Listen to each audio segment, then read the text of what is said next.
Well, you found the dream house, you put together the perfect offer, and it didn't get accepted. It totally stinks, but don't lose hope just yet. There's still a slight chance that that house could be yours if you take a backup position. I'm Lindsey Johnson, your resource for all things real estate, and today I want to talk to you about why you should 100% absolutely accept backup position when you're trying to buy a house. Okay, it's time to pick yourself up, dust yourself off, and strategize with your agent. Your offer didn't get accepted. It's a real bummer, but the next question you should have your agent ask is, will the sellers accept us as a backup? And here's how backups work.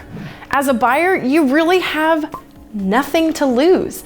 It's a place saver. It doesn't mean that you can't keep shopping for other houses. It doesn't mean that if you find a house that you like better, you can't withdraw your backup offer. All it means is that if buyer number one decides to get squirrely or has a job loss or changes their mind, it means that I get to make one of the favorite calls I get to make in my career, which is to say, hey, guess what?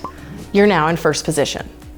Which means you don't have to write another offer. You don't have to compete with other offers. You're already in. So if buyer number one flakes out, you don't skip a beat, you just go straight to day one of your transaction. So you may be asking yourself, how do I get into backup position?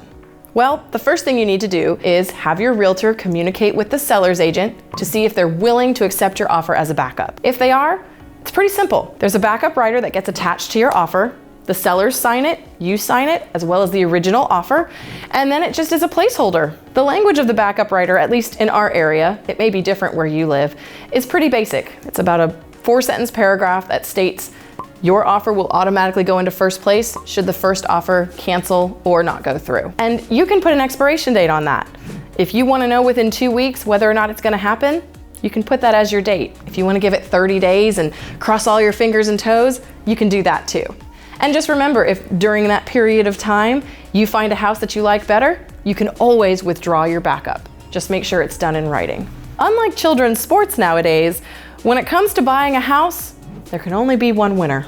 And sadly, if that's not you, don't give up. See if you can put a backup in place, and I tell you, it is my most favorite call to make is to a customer to say, hey, you're in.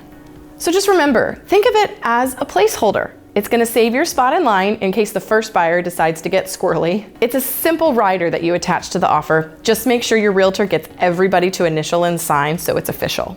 If you change your mind in the meantime, you can always withdraw it. Just make sure it's with written notice. And best case scenario, you get a really excited phone call from your agent because it's so fun when that happens and you're representing a buyer. You've got nothing to lose, so why not give it a shot? If today's video gave you a little glimmer of hope, be sure to like and subscribe. And if you're a buyer out there and wanting to know what the market's like, particularly here in the Gainesville area, be sure to catch my video all about the 2021 buyer's market we're having here in Alachua County. I'm Lindsey Johnson, your resource for all things real estate. See you next time.